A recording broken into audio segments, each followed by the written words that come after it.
Oração para receber o amor de Deus. O fulgurante amor de Deus flui para o meu interior, e uma atmosfera desse amor de Deus emana incessantemente de todo o meu ser e preenche todo o meu lar. Todos os meus familiares estão envoltos por essa atmosfera de amor e vivem radiantes, vigorosos, cheios de júbilo, paz e ventura. O meu lar é lar de Deus, é lar de filhos de Deus, está sempre orientado pela sabedoria de Deus e preenchido pelo amor de Deus. Por isso, nenhuma infelicidade, nenhuma doença poderá se aproximar do meu lar. Como o meu lar está protegido pelo amor de Deus, vêm somente coisas boas, desejáveis, belas e harmoniosas. O amor de Deus manifesta-se como abundante provisão. Deus jamais dá pobreza a quem pede riqueza. Todos os meus familiares contribuem para o bem da humanidade através de seus respectivos trabalhos para os quais têm vocação. A provisão abundante é algo que vem a nós como recompensa da contribuição que damos à humanidade. Deus não nos deu uma mente tão mesquinha que deseje receber provisões sem pagar o devido preço. Pelo contrário, Ele nos extermina tal pensamento mesquinho, e nisto consiste a verdadeira expressão do seu amor. Os meus familiares são todos filhos de Deus, e por isso eles se responsabilizam por seus atos. Não buscam enriquecimento fácil através de uma chance que possa surgir por acaso em sua vida, e recebem a dádiva provinda de Deus, obedecendo à lei da mente que diz: dando é que se recebe. Mesmo que eu receba a felicidade segundo a lei mental da recompensa, dá e receberás, não penso presunçosamente, recebi porque dei. Tanto os benefícios que dou, como a força para dar, são dádivas recebidas de Deus. Sou apenas o canal por onde circulam as dádivas de Deus. Se eu não passar para frente a riqueza, a capacidade e todas as coisas que possuo, estarei entupindo o canal da circulação das dádivas de Deus e, por conseguinte, não terei uma vida agradável, causarei transtornos a outras pessoas e não estarei correspondendo à vontade de Deus. O amor não é um simples sentimentalismo, nem um conceito abstrato. Ele é o esforço volitivo em fazer algo de útil ao próximo. Agradeça a Deus que me ama e me protege constantemente. Muito obrigado, bom dia, muito obrigado, queridos amigos que estão agora nos vendo aí em seus lares, no seu trabalho. Muitíssimo obrigado pela sua audiência, pela participação desta reunião. A oração de abertura do dia de hoje, muito bonita, né, emocionante. Meu nome é José Maria Coelho, tenho a grata satisfação de estar neste domingo com vocês aqui no canal do YouTube da Seichonoye, para juntos estudarmos esse ensinamento maravilhoso que prega a verdade que o homem é filho de Deus, perfeito e maravilhoso.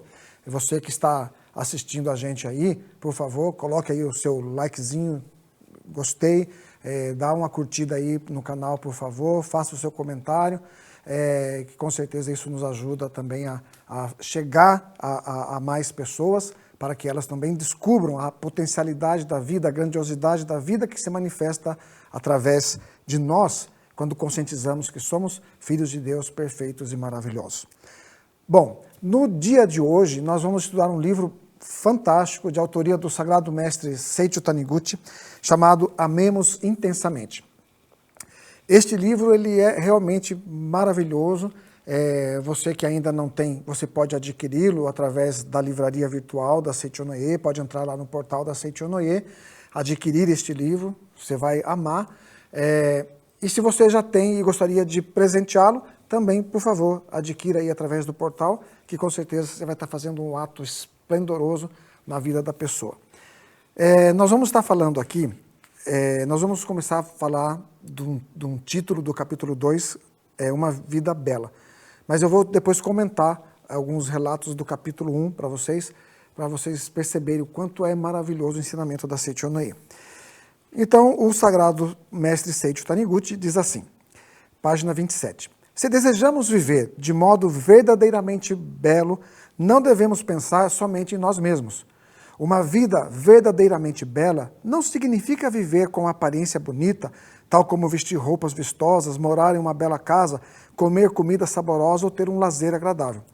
Uma vida assim, à primeira vista, dá a impressão de ser bastante agradável, mas na verdade não é agradável nem valiosa. Pessoas que levam esse tipo de vida não estão verdadeiramente satisfeitas com seu próprio modo de viver. Muitas vezes acham essa vida infernal debatendo-se constantemente à procura de algo melhor, porque parece que nunca é o melhor. Estar numa casa maravilhosa, comer do bom do melhor, ter roupas vistosas, sempre me faz buscar algo melhor. Por quê? O que leva uma pessoa a viver de modo verdadeiramente belo é ter uma mente bonita. Se a mente da pessoa for vulgar e egoísta, repleta de ódio e ciúmes exagerados, por mais que seja rica materialmente, não poderá dizer que está vivendo maravilhosamente. Maravilhosamente. Então, assim, olha que interessante. Aqui nós não estamos falando que as pessoas que têm são pessoas infelizes. Não é isso que ele quer dizer. O que ele está dizendo é que quando você foca a sua vida somente no ter, quando você foca a sua vida somente no ter, como o ter, né, ele não preenche a necessidade interior do espírito.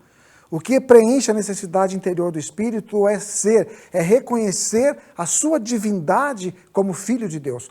Quando você reconhece a divindade que existe dentro de você como filho de Deus, naturalmente as coisas ao seu redor começam a tomar o rumo certo e que satisfazem a sua alma.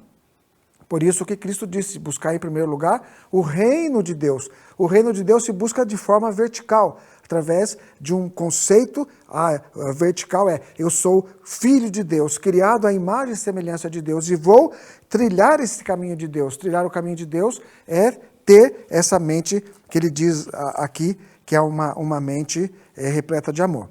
Aí então ele vai dizer, né, da mente bonita. Como seria essa mente, então, bonita? Continua aí na página 27, sobre o amor de Deus.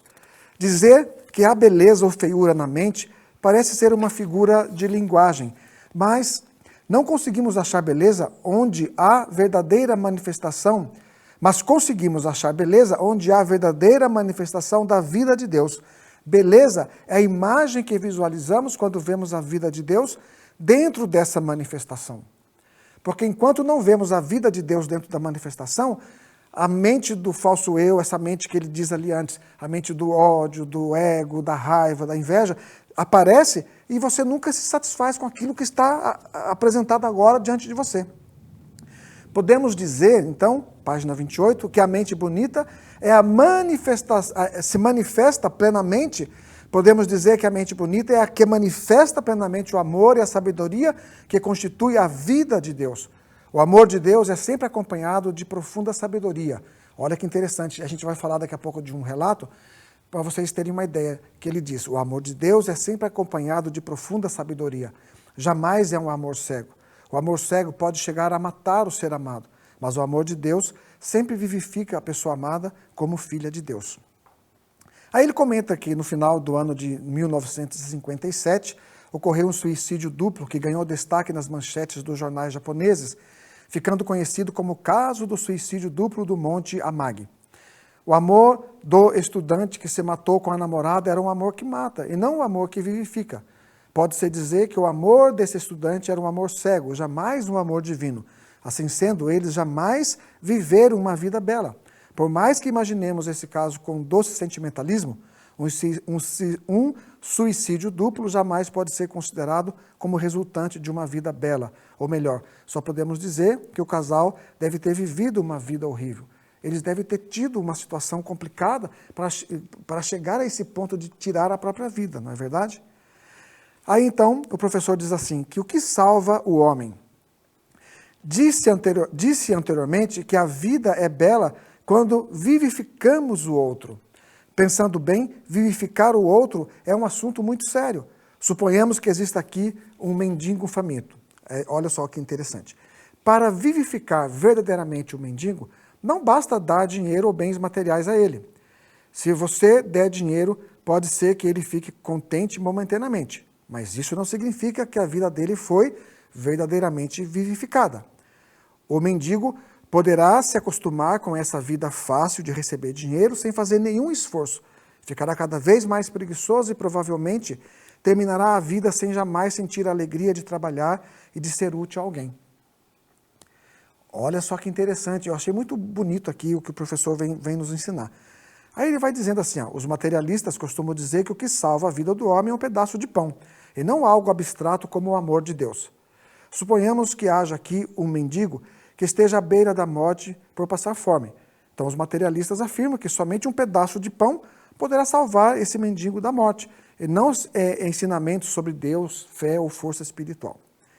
Esse pensamento parece ser verdadeiro, mas não é, pois é fácil encontrar um pedaço de pão. O pão já existe, o mendigo também sabe que o encontrará ainda à padaria, mesmo havendo pão à sua frente, porque esse pão não chega à boca do mendigo? É porque falta aos homens o sentimento de amor para dar um pedaço de pão, e também falta ao mendigo a vontade de trabalhar para obter esse pedaço de pão. O sentimento de amor existente no ser humano é que tem o poder de salvar ou matar, sendo o pão apenas um instrumento para a manifestação dessa vontade. E aí, o que ele está dizendo aqui é que se eu dou para essa pessoa que está necessitada, que está passando fome, e eu mato a fome dela naquele momento, ok, acabou o problema. Ele satisfez a fome. Eu vou para minha casa e ele vai continuar ali na espera de alguém que venha para matar a fome dele, para saciar a fome dele. Então ele diz que isto é a verdadeira salvação. Ele diz que isso não é a verdadeira salvação. A verdadeira salvação está no recíproco reverenciar a vida perfeita que existe por detrás de todas as aparências. Ok? Aí, então, ele começa a dizer o seguinte, na página 30, como vivificar, então, o outro? Conforme dito anteriormente, amar as pessoas é vivificá-las verdadeiramente, e para isso não é suficiente dar-lhe dinheiro ou bens materiais, pois agir desse modo não significa vivificar verdadeiramente o outro, mas estimular a mendicância. Sendo assim, como proceder para levar uma vida realmente bela que vivifique ao mesmo tempo o outro? A esse respeito, aí o professor começa a contar aqui um relato. Lembro-me de um relato que eu ouvi há muito tempo. Por ser um relato muito antigo, não conheço em detalhes como vive essa pessoa hoje em dia. Mas o relato era mais ou menos o seguinte. Olha só, então eu vou começar a contar o relato para vocês. Preste atenção de como é vivificar verdadeiramente o outro. Certo dia, a senhora Satoko, que residia em Tóquio, recebeu a visita de um pedinte. Era um jovem forte e sadio que pediu algo para comer por estar desempregado e faminto. Compadecida, a senhora Satoko, pessoa muito amorosa, pediu à sua sogra para fazer 5 bolinhos com arroz, que as duas pretendiam comer no almoço, e deu-os ao mendigo juntamente com uma xícara de chá. O jovem ficou muito contente, agradeceu e começou a comer os bolinhos com muita satisfação. Perguntando sobre a vida dele, a senhora Satoko soube que o jovem, aqui ele coloca o jovem N, trabalhara em uma confeitaria e que deixara o emprego por causa do pouco salário que recebia. Por um tempo, trabalhara como auxiliar de pedreiro com seu pai e fora para a guerra. Ao retornar após a guerra, viu-se sozinho no mundo, pois todos os seus familiares, pais e irmãos, haviam falecidos. Olha que tristeza, né? Ele trabalhava na padaria, saiu da padaria porque o salário era muito pouco, foi para a guerra para lutar pela pátria e quando voltou se viu sozinho porque todos os seus familiares haviam falecido. Resignado, voltou a trabalhar como pedreiro, mas por causa de uma forte gripe, por forte gripe, ficou acamado e perdera também esse emprego. Não encontrara outra ocupação e, faminto, perambulava pedindo esmolas. Então, olha só que interessante. A senhora Satoko se comoveu com este breve relato da vida desse jovem e disse-lhe, olha que interessante, a senhora ouviu e disse para ele, o homem é filho de Deus e possui uma força maravilhosa. A maravilhosa e infinita vida de Deus se aloja dentro de qualquer pessoa. Você ainda é jovem e sadio. Tendo vontade de trabalhar, conseguirá muito trabalho. Dando-lhe de graça esse prato de arroz, você se tornará um simples mendigo. Porém, eu não quero que você se torne um mendigo. Então peço-lhe para fazer um trabalho para mim. Se você considerar esse prato de comida como retribuição ao seu serviço, já não será mais um mendigo, mas sim um digno trabalhador. Compreende o que é vivificar o outro? No seu interior se aloja uma força maravilhosa que lhe permite trabalhar.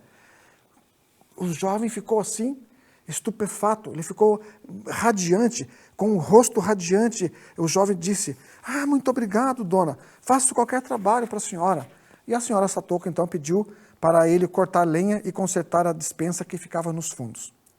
Olha que interessante, o ser humano não consegue sentir a verdadeira alegria de viver levando uma vida ociosa, apenas recebendo ou dependendo dos outros. O homem, na realidade, tem um anseio profundo de trabalhar, pois esse é um anseio natural da vida humana. Assim sendo, proporcionar emprego às outras pessoas constitui um grande amor. Mais do que isso, não existe um ato de caridade maior do que ensinar que a imagem verdadeira do homem é a de filho de Deus e despertar nas pessoas a alegria de viver. É realmente maravilhoso quando uma pessoa que vivia inativa, dependendo dos outros, descobre que pode trabalhar e ser útil e beneficiar outras pessoas. Maravilhoso, não é? Então o jovem N, com o corpo descoberto, empenhou-se em executar o trabalho solicitado pela senhora Satoko. Ela gostou muito do modo como o jovem trabalhou e serviu-lhe doces na hora do lanche. Também reparou que o jovem vestia o agasalho diretamente sobre o corpo, sem camisa. E indagando para N, ele respondeu que não tinha nenhuma camisa. A senhora Satoko separou algumas camisas velhas do marido e deu ao jovem. N agradeceu e se retirou, dizendo, muito obrigado, vou trabalhar bastante e serei um homem digno. Graças à senhora eu renasci e jamais me esquecerei desse favor. Então aqui compreende o que o professor quer nos dizer. Ele disse, se a senhora então se compadece do jovem, era uma pessoa tão maravilhosa, tão jovenzinho, e esse jovenzinho, ele simplesmente perdeu toda a família, foi para a guerra, quando voltou, perdeu toda a família. Você tem razão de estar aqui pedindo, eu vou te dar. Tome aqui este pão, tome aqui este chá, coloque essas camisas, e que tudo vai estar bem. Vá para sua casa. Ela criaria nele o espírito de dependência. Por não reconhecer que dentro dele existe a capacidade infinita, que existe um Deus que habita dentro dele, que é o mesmo Deus que habita dentro de mim, habita também dentro dessa pessoa. E ela chamou por esse Deus, afirmando ele em palavras, você é um maravilhoso filho de Deus, você consegue. E aí então, e ela disse um negócio muito interessante, não é? Ela disse, se eu te dou a comida e você vai embora, você vai continuar sendo um mendigo. Mas se eu te dou a comida e te peço para fazer algo na minha casa, você já deixa de ser mendigo, porque você recebeu a comida em troca do seu trabalho. E quando você trabalha, é natural que você receba a recompensa do seu trabalho. Então, ele interiormente compreendeu essa mensagem e mudou o conceito e disse, agora eu já não sou mais um mendigo. Não é lindo isso? E olha que interessante. Daí, continua. Aí ele diz assim, quando o homem consegue, na página 33, o professor Seito escreve, quando o homem consegue exteriorizar a verdadeira vida que já existe nele, imediatamente passa a viver de maneira maravilhosa. Mesmo um mendigo maltrapilho como N, pode viver maravilhosamente. Passaram-se 5 dias e certa manhã o jovem N reapareceu na casa da senhora Satoko, com o rosto transbordante de alegria, dizendo, Dona, alegre-se por mim, pois já consegui um emprego. Olha que interessante. Intrigada, a senhora Satoko pediu-lhe que contasse o que aconteceu. E ele narrou, conforme a senhora me ensinou, gravei repetidas vezes na minha mente que sou filho de Deus, portanto sou protegido por ele. Com isso, meu coração ficou preenchido de alegria, como se eu fosse uma outra pessoa, e saí a procurar um lugar para trabalhar.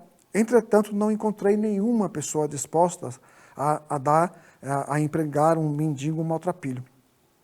Comecei a sentir fome, perambulei por várias ruas, até encontrar um cachorrinho abandonado. Fui tomado por um profundo sentimento de amor ao vê-lo tão desprotegido e solitário como eu. Peguei-o no colo, beijei o focinho dele, dizendo, você está choramingando, porque também está com fome, não é? Também estou com fome. Você e eu somos órfãos. Vamos procurar juntos alguma coisa para comer. Com o cachorrinho no colo, entrei em um bar em Shinjuku e pedi restos de comida ao proprietário. Ele me perguntou se a comida era para o cachorrinho, mas quando respondi-lhe que era para nós dois, ele deu-me um prato com sobras de comida, fez várias perguntas a meu respeito e contei-lhe com toda a sinceridade que no momento estava desempregado, mas que tinha uma vontade enorme de trabalhar. Então, ele me propôs: você pode trabalhar aqui. Sou dono de uma indústria de saquê com vários pontos de venda e estou precisando de uma pessoa para carregar placas de propaganda na rua. Você topa? Você aceita? Quase pulando de alegria, respondi: topo qualquer trabalho, faço qualquer serviço. Assim consegui o emprego e começarei a trabalhar a partir de hoje. Vou carregar diariamente cartazes a partir das 11 horas. Mas antes, vim dizer-lhe uma palavra de agradecimento. A senhora me deu forças para trabalhar, pois se eu não tivesse ouvido aquelas palavras maravilhosas, jamais conseguiria arranjar um emprego. E com essas palavras, N pediu para cortar a lenha restante em sinal de gratidão, pois ainda dispunha de um tempo até as 11 horas, onde ele iria começar a trabalhar. Maravilhoso, mas continua. Aí todo homem possui dentro de si um tesouro esplendoroso. O verdadeiro amor consiste em extrair esse tesouro e pode-se dizer que esse é o mais belo e mais valioso trabalho do mundo. O jovem N trabalhou até às 11 horas com dedicação em sinal de agradecimento à senhora Satoko. Ela, por sua vez, ofereceu-lhe chá e doces. O jovem N foi trabalhar com alegria, deixando a senhora Satoko satisfeita por ele haver conseguido um emprego digno, demonstrando ser capaz de enfrentar a vida sozinho. Também na manhã seguinte, o jovem N visitou a senhora Satoko, mostrou-lhe orgulhosamente o uniforme de cozinheiro, o avental e a faixa com que saía para carregar cartazes de propaganda e disse-lhe: ontem trabalhei carregando cartazes até a meia-noite. Fisicamente fiquei muito cansado, mas trabalhei compenetradamente, pensando que sou filho de Deus. Costumava dormir em Sanya, mas ontem à noite acampei perto daqui para poder vir relatar à senhora. Eu sinto uma imensa alegria quando a senhora fica contente. Hoje também tenho folga até às 11 horas e gostaria de cortar a lenha em sinal de gratidão. O jovem N cortou a lenha e foi trabalhar alegre e bem disposto. Um jovem como esse, que nunca se esquece de retribuir o favor recebido, não fica afundado no sofrimento por muito tempo. Olha que interessante, então aqui, retribuir aquilo que ele recebeu significa expressar gratidão, reconhecer que você me ajudou, muito obrigado, a senhora me ajudou, eu quero retribuir com o muito obrigado e quero cortar a lenha. A senhora me ajudou, eu vim aqui para contar para a senhora as conquistas da minha vida. E se você for analisar, fala ele era um maltrapilho que arrumou um emprego de carregar cartaz. Qual é a diferença?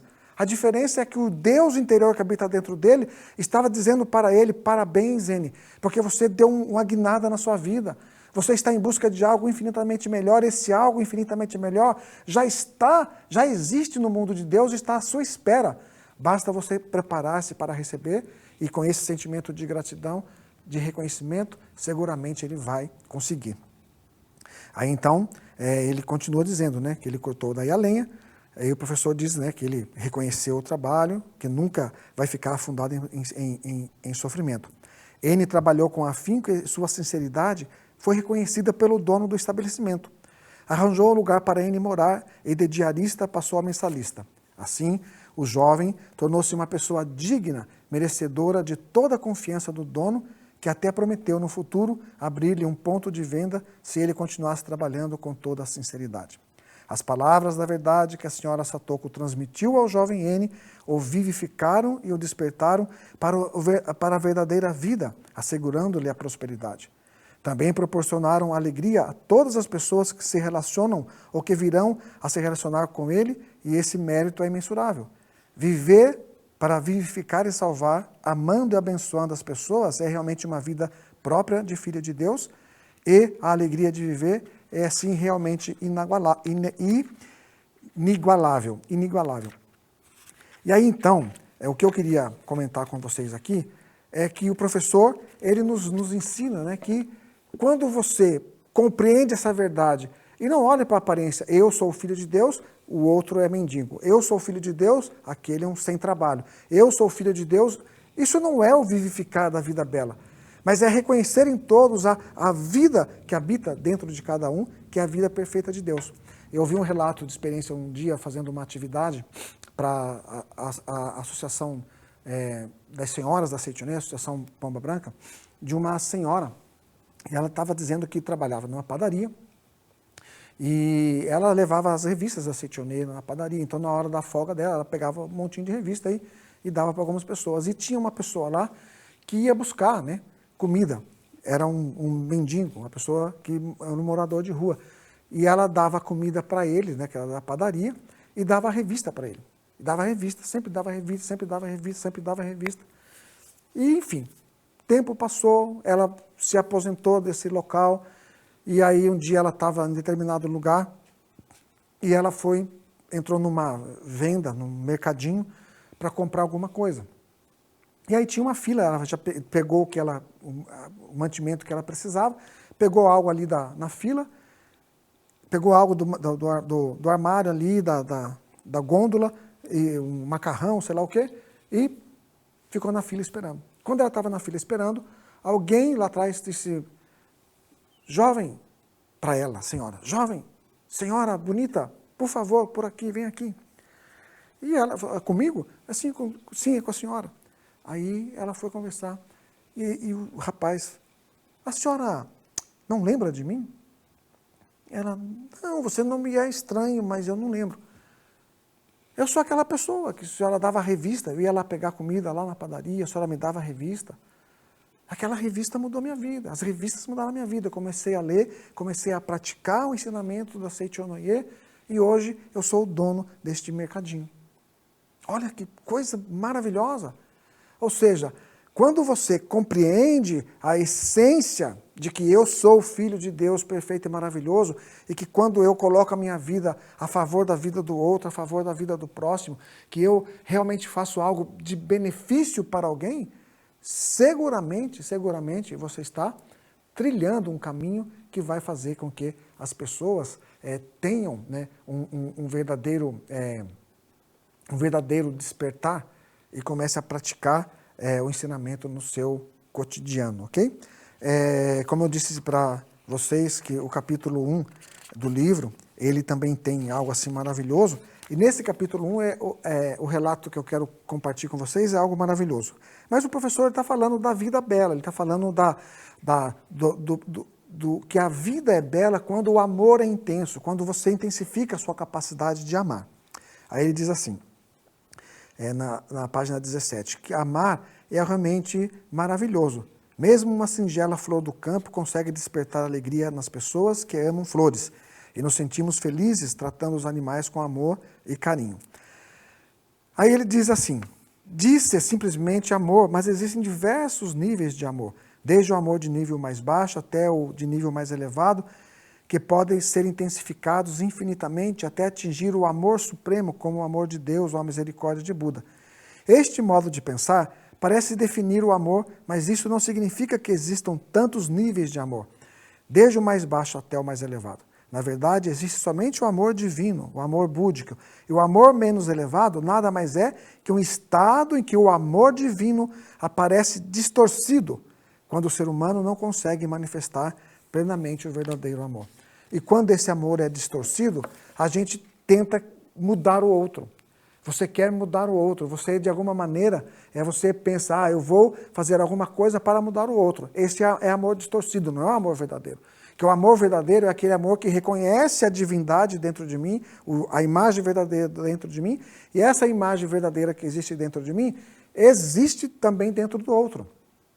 Ela existe dentro do outro. Como ela existe dentro do outro, se eu o amo, se eu o reconheço, ele vai manifestar. Não, se está escrito que tudo é projeção da mente, se eu reconheço que o outro é bom, ele vai manifestar a bondade. Se eu reconheço que ele é saudável, ele vai manifestar a saúde. Então ele diz que quando o sol desponta no leste, pouco a pouco começa a surgir uma pequena parte dele, emitindo seus tênues raios avermelhados por entre as montanhas. É um cenário em que o sol ainda não se manifestou completamente, Será que o Sol é assim imperfeito? Não, não é. O Sol é sempre redondo e emite fortes raios por trás das montanhas. Esse Sol perfeito, às vezes, aparenta que ainda não manifestou plenamente a sua perfeição e a sua luz parece fraca, mas o brilho do Sol em si nunca muda, seja de manhã, à tarde ou à noite. Do mesmo modo, o amor inferior ou mesmo o ódio é como o Sol à noite, uma situação de ausência, isto é, em que o verdadeiro amor ainda não se manifestou. Por trás desse falso amor, esconde-se o verdadeiro amor. Portanto, basta manifestá-lo para viver uma vida bela. É assim que podemos amar qualquer pessoa, com o verdadeiro e maravilhoso amor de Deus. O professor diz assim, na página 18, que assim, quando pensamos que determinada pessoa é odiosa, na verdade estamos amando-a. Por isso podemos dizer que quanto mais você odiar uma pessoa, mais deverá amá-la. Se você acha que é impossível amar as pessoas que odeia, está muito enganado. Pois quando amar verdadeiramente a quem você odeia, começará a se manifestar o verdadeiro amor que estava oculto nessa pessoa, e assim ambos conseguirão alcançar a salvação. Em geral, odiamos alguém muito próximo a nós. Por exemplo, a infidelidade da esposa do vizinho não atinge você em nada.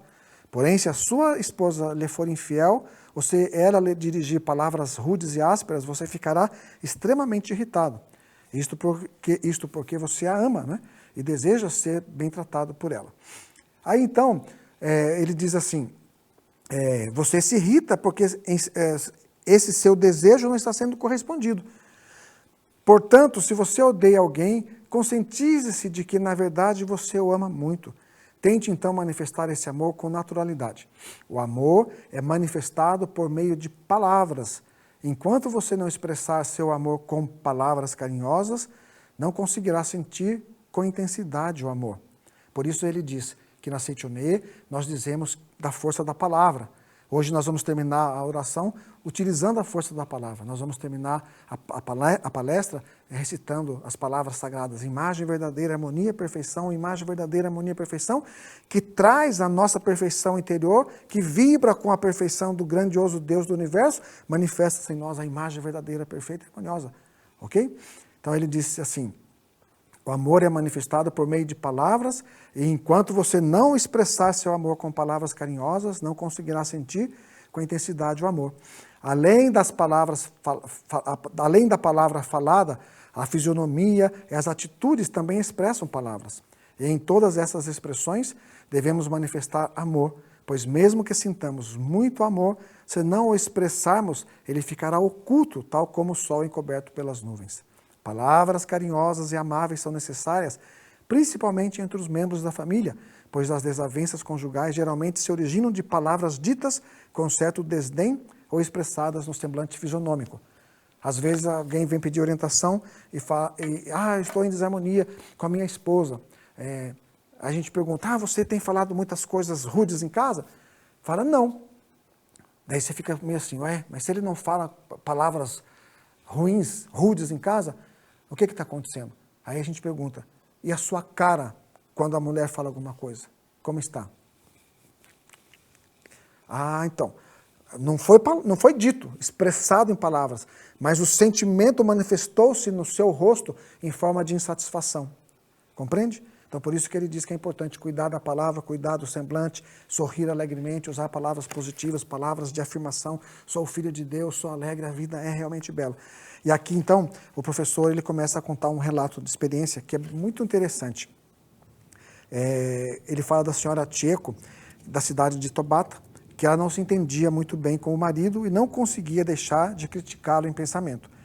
Isto porque ele se dirigia a ela sempre com tom áspero, encarando-a agressivamente. E o motivo das discussões era sempre quase o mesmo, pois ela dizia, querido, você e eu não somos inimigos, portanto não vejo necessidade de você me encarar desse modo ao falar comigo. Quando a senhora Chieko conheceu a Seitione, começou a refletir muito sobre a sua conduta. E certo dia, quando praticava a meditação Shinsokan, ouviu uma voz sussurrar a seu ouvido, você já é uma filha de Deus, suave e delicada, é uma esposa maravilhosa. Eu já sou filho de Deus, Eu não faço Shinsokan para me tornar filho de Deus. Eu faço Shinsokan para sintonizar a minha frequência mental com a vida perfeita de Deus, que reconhece a vida perfeita de Deus que habita dentro de mim. Eu já sou filho de Deus. Então, ao voltar a si, meditou sobre o seu próprio comportamento e se deu conta que sempre achava que era o marido que lhe dirigia palavras sempre ásperas, enquanto ela própria falava quase gritando. Percebeu que era esse seu modo de falar que se refletia no marido e voltava para ela, porque tudo é um espelho, né? A nossa vida é um espelho que está refletindo os nossos sentimentos, as nossas palavras, os nossos atos desta vida ou de vidas passadas. Além disso, notou que o medo que sentia ao dirigir palavras ao marido era um outro motivo para o desentendimento conjugal. Sempre temia ser repreendida e assim sua fisionomia tornava-se dura e carrancuda, como um instinto de autodefesa. Então, a senhora Chieko resolveu mudar. Conscientemente passou a sorrir ao dirigir-se ao seu marido. Isso tornou-se um hábito a ponto de, hoje em dia, parecer um casal de namorados. Quando seus olhares se encontram, eles sorriem, mesmo que não haja nenhum motivo, e ficam felizes. Interessante, né? Então, marido, esposa, pais e filhos, na verdade, se amam. Só quando manifestamos esse sentimento com naturalidade, o amor se revela em sua plenitude. Ok? No início, sentimos em relação aos entes queridos amor-desejo, um amor inconstante que se abala por qualquer reação negativa do outro. Em outras palavras, sentimos um falso amor que busca retribuição. Mas esse amor não se abala, mas esse amor gradativamente vai se tornando verdadeiro, constante, que não se abala qualquer que seja a atitude do outro e nem espera retribuição. Deus já nos deu tudo. Ele nos fornece gratuitamente os raios solares sem pedir nenhuma retribuição. Deus nos ama com completa doação. Deus nos ama com completa doação. Essa é a verdadeira imagem do amor. Mas até atingirmos esse verdadeiro amor, passamos por diversas etapas de falso amor em que desejamos ser correspondidos ou desejamos alguém sexualmente. Devemos ultrapassar rapidamente essas etapas intermediárias e amar verdadeiramente como Deus nos ama. Pode existir pessoas que duvidem da existência do amor que não espera recompensa, ou do amor com total abnegação. Contudo, mesmo que no momento atual pareça difícil tornar-se a personificação do amor de Deus em sua plenitude, esse amor já existe dentro de você e com certeza acabará se manifestando. Seria estranho se, ao contrário, não pudesse se manifestar. Aí ele conta um relato aqui de um local. Ele conta aqui que é uma cidade de nome estranho, numa província chamada Asanetaro, que significa dorminhoco. Daí o professor escreve, isso não significa que todos os habitantes dessa cidade sejam dorminhocos. Nessa cidade reside o senhor Yoshiaki, né? O senhor Yoshiaki Takei. O senhor Takei não se harmonizava com o seu pai nem com a esposa e vivia em constantes atritos com eles. Achava que sua esposa era muito relaxada, perdulada e que não gostava de fazer limpeza. Então, o senhor Takei participou da primeira convenção da Associação dos Jovens e, ao regressar, ele começou a divulgar os ensinamentos da Seichonae. Ele me disse que se sentiu capacitado a divulgar os ensinamentos após ouvir uma palestra em que eu dizia: jovens, sigamos avante esse caminho juntamente com Deus, fincando firmemente os pés no chão. Ao ouvir estas palavras, julgou-se capaz de transmitir os ensinamentos, apesar de ser um simples artesão. Ele fazia tinas de madeira. Eu não me lembro de ter dito tais palavras, diz o professor Seicho, mas nesse caso a memória do Sr. Takei é mais confiável. E assim, ele começou a participar todas as noites das reuniões dos adeptos, né, da Seichonoye, lá dos jovens, e quando chegava em casa, a esposa reclamava que não havia arroz em casa. E na reunião, o Sr. Takei acabara de falar sobre a provisão infinita do Filho de Deus. E aí ele ficava desconcertado, e daí ele só dizia, não, com certeza a situação vai melhorar. Então aqui também quero abrir um parênteses que a fé verdadeira, né, ela tem que ser mantida com bastante harmonia também, né? A esposa, ela discordava dele, porque ele dizia, não, isso vai passar, vai melhorar, com certeza vai melhorar, né?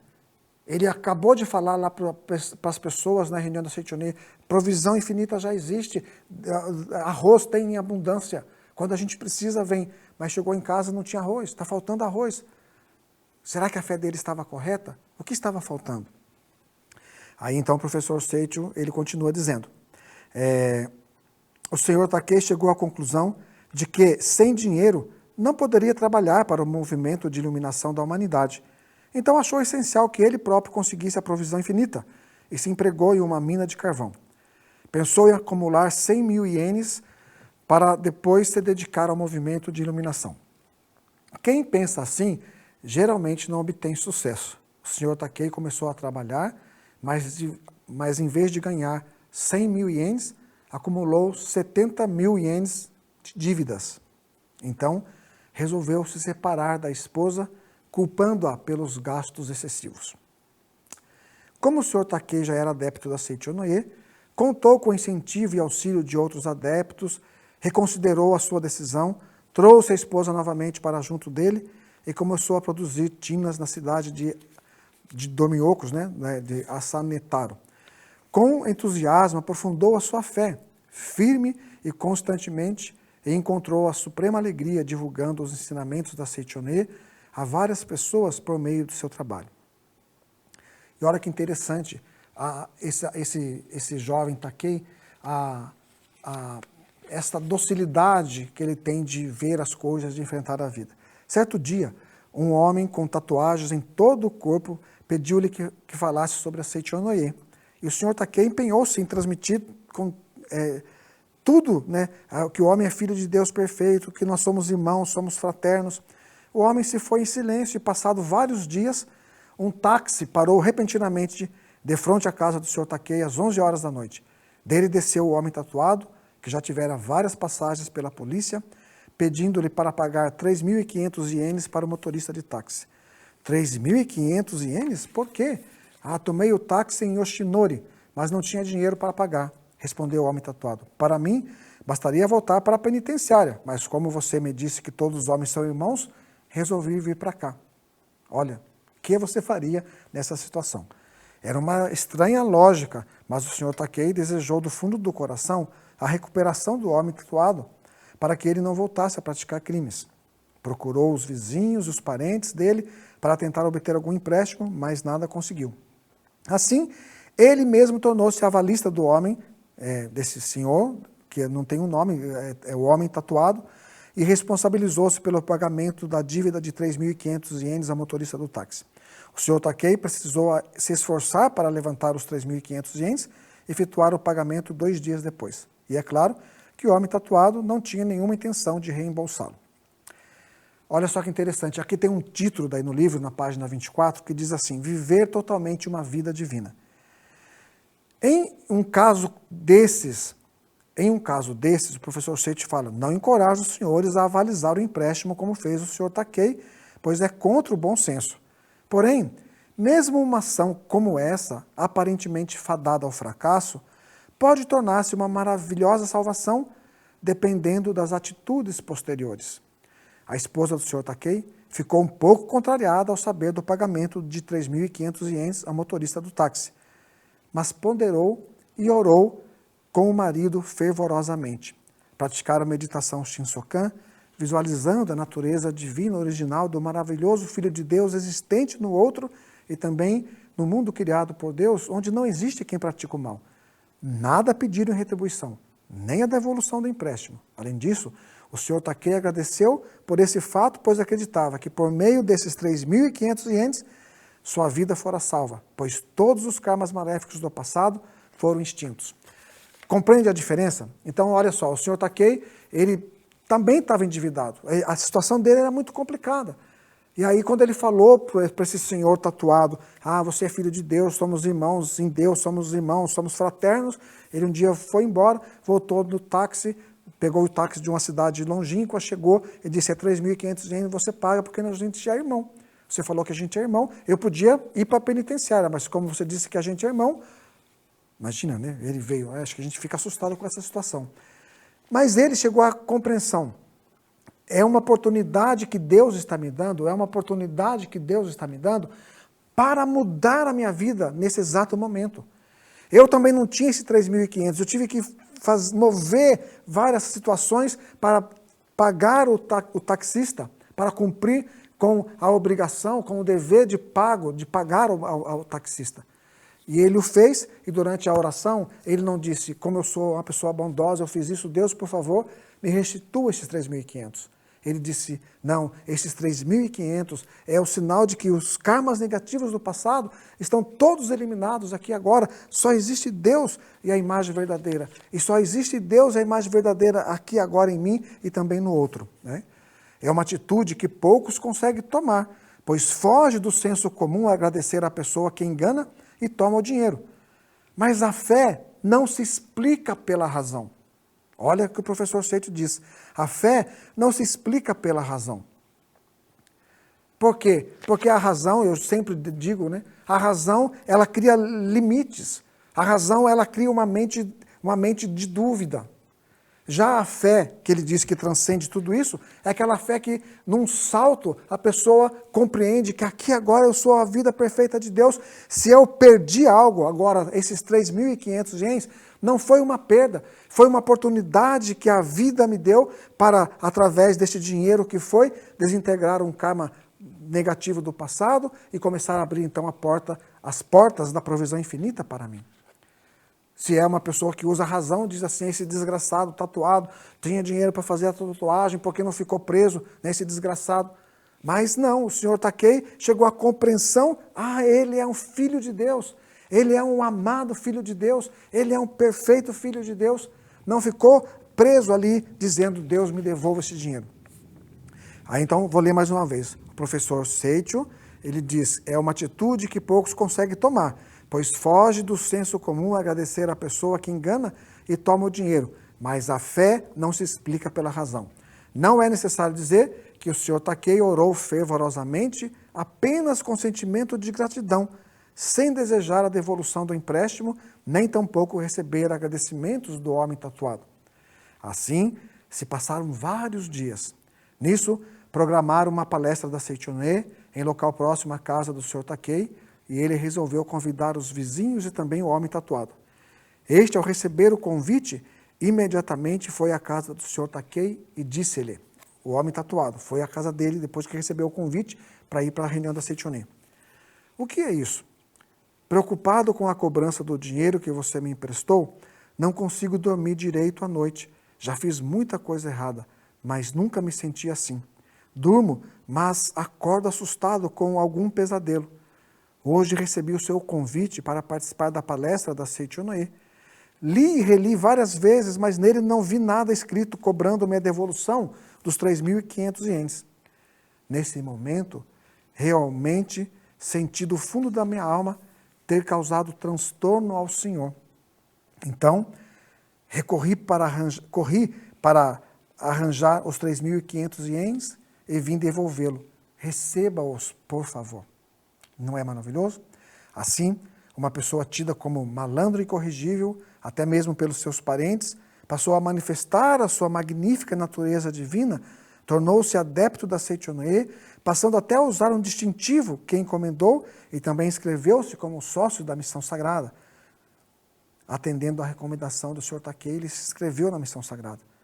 Missão Sagrada é o nosso dízimo, é o desejo de contribuir com o ensinamento da Seichoné, que você também pode, se não se inscreveu ainda, se inscreva como membro da Missão Sagrada. Você recebe 2 registros espirituais, que você vai colocar o seu nome ali, e um registro vai para ser consagrado no Templo Matriz da Seichoné em Nagasaki, e o outro aqui na Academia de Biúna. Aí vocês recebem orações diárias, né, de gratidão, de agradecimento, por aceitarem, ajudar a expansão da Seichoné através da Missão Sagrada.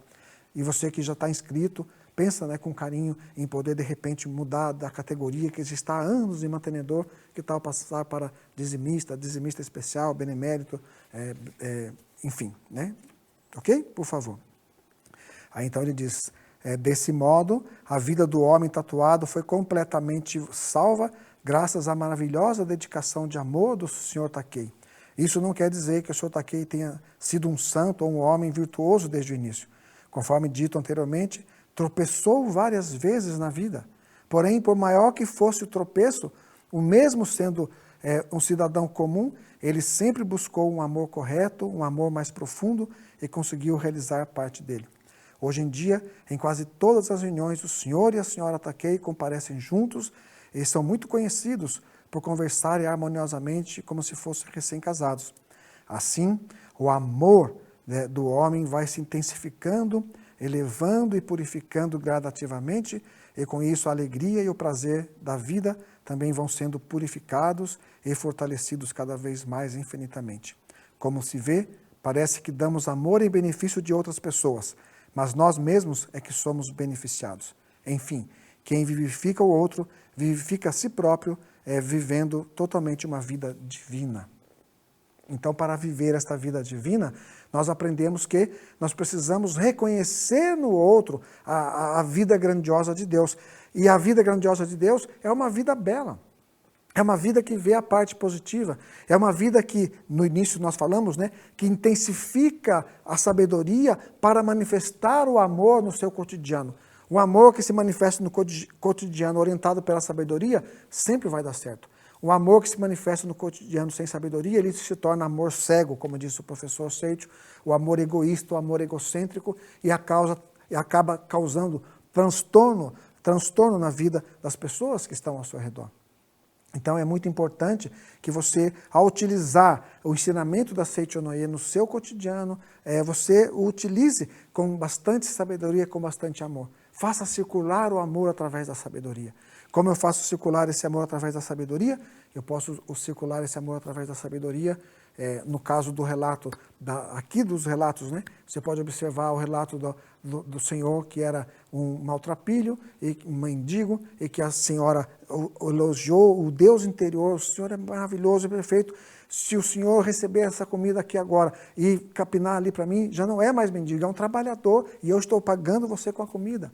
O outro tatuado, que era um bandido que estava até na penitenciária, ele foi reverenciado como um filho de Deus, perfeito e maravilhoso. E esse filho de Deus perfeito e maravilhoso um dia despertou. Ele despertou e veio até a casa do senhor Takei para devolver-lhe o dinheiro, dizendo: está aqui, aceite, por favor, os seus 3.500. E ele, então, o professor Seicho termina o artigo dizendo que ele e a esposa hoje estão divulgando o ensinamento, participam juntos da reunião e estão vivendo uma vida maravilhosa.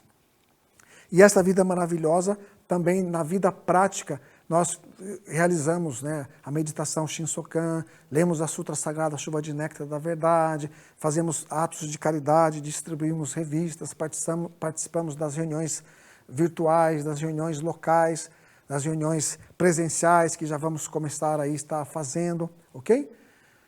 Mas o importante também é na prática diária no seu cotidiano, você utilizar o poder da palavra que vibra, né, em consonância com o universo, que são palavras positivas, palavras construtivas. E no relato do jovem N, o professor Seicho, ele escreve, né, que seguramente a vida iria sorrir para ele, porque ele retribuía aquilo que a senhora tinha falado para ele: você é um filho de Deus. Ele retribuía em ações e ia lá dar o relato: eu consegui um emprego, muito obrigado, foi graças à senhora.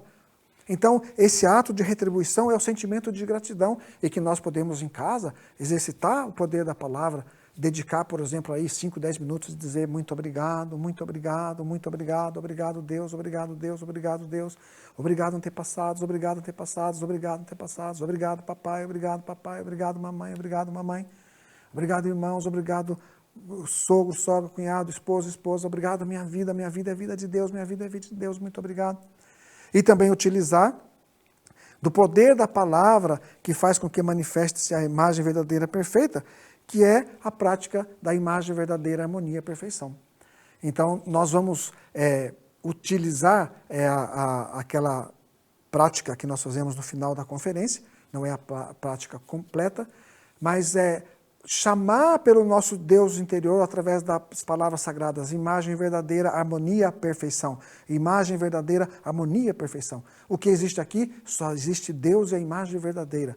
Então, quando você compreende que aqui agora só existe Deus, é a imagem verdadeira, e você vibra nessa palavra, imagem verdadeira, harmonia, perfeição, ele diz que essa palavra, imagem verdadeira, harmonia, perfeição, faz com que você entre numa frequência espiritual elevada, fazendo com que essas palavras eliminem todas as... É como uma limpeza, essas palavras vão eliminando todos os atritos, todas as desarmonias, todas as desavenças, todos os ódios, e manifesta-se o Deus do seu interior. E manifestando esse Deus do seu interior, manifesta-se a cura divina, manifesta-se a harmonia, manifesta-se a provisão, manifesta-se a alegria. Se você estava, alguém, e quer fazer também essa, preletor, eu posso fazer mentalizando alguém? Pode, mentalize alguém, a sua imagem verdadeira é perfeita e harmoniosa.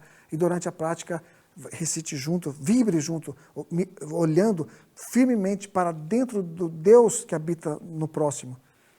E diga, imagem verdadeira, harmonia, perfeição, imagem verdadeira, harmonia, perfeição, imagem verdadeira, harmonia, perfeição. Se está aí com algum órgão com dificuldade, o pâncreas, o fígado, o pulmão, o estômago, o coração, né? A corrente sanguínea, visualize essas células e diga, imagem verdadeira, harmonia, perfeição, imagem verdadeira, harmonia, perfeição, imagem verdadeira, harmonia, perfeição. Aqui só existe a imagem verdadeira. Deus é a imagem verdadeira, ok? Aí com este sentimento, nós vamos compreender que no mundo de Deus tudo está em seu devido lugar, não existe nenhuma desarmonia, não existe nenhum atrito, nada é mal, tudo é bem e tudo é para o bem.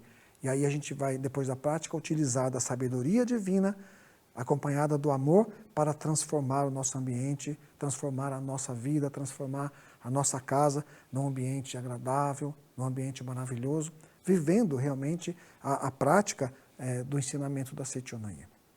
Ok?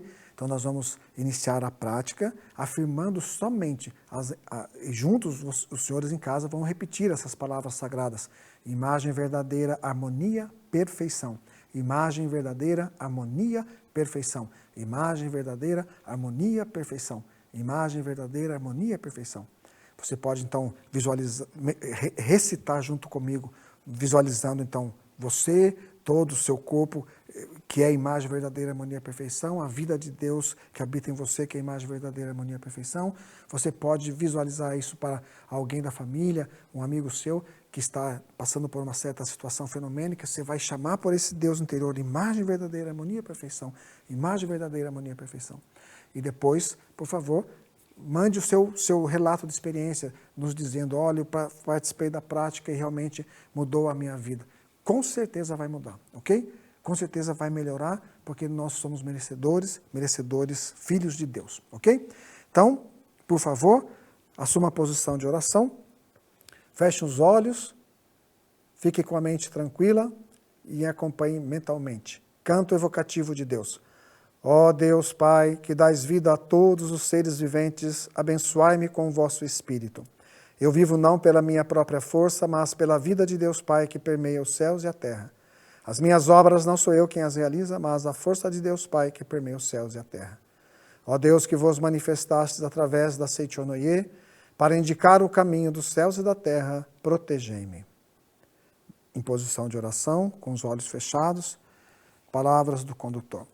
Seja-me permitido, a partir deste momento, iniciar a recitação, imagem verdadeira, harmonia, perfeição, visualizando a perfeição.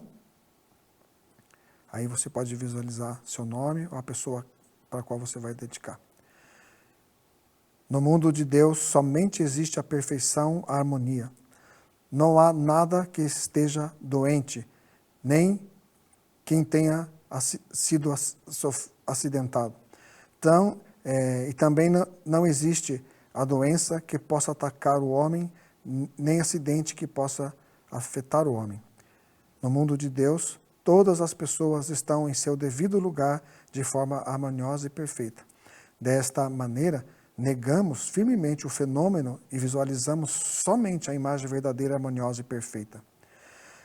Recitação. Ao recitar as palavras imagem verdadeira, harmonia, perfeição, vamos contemplar somente a imagem verdadeira da pessoa para quem dedicamos esta oração, visualizando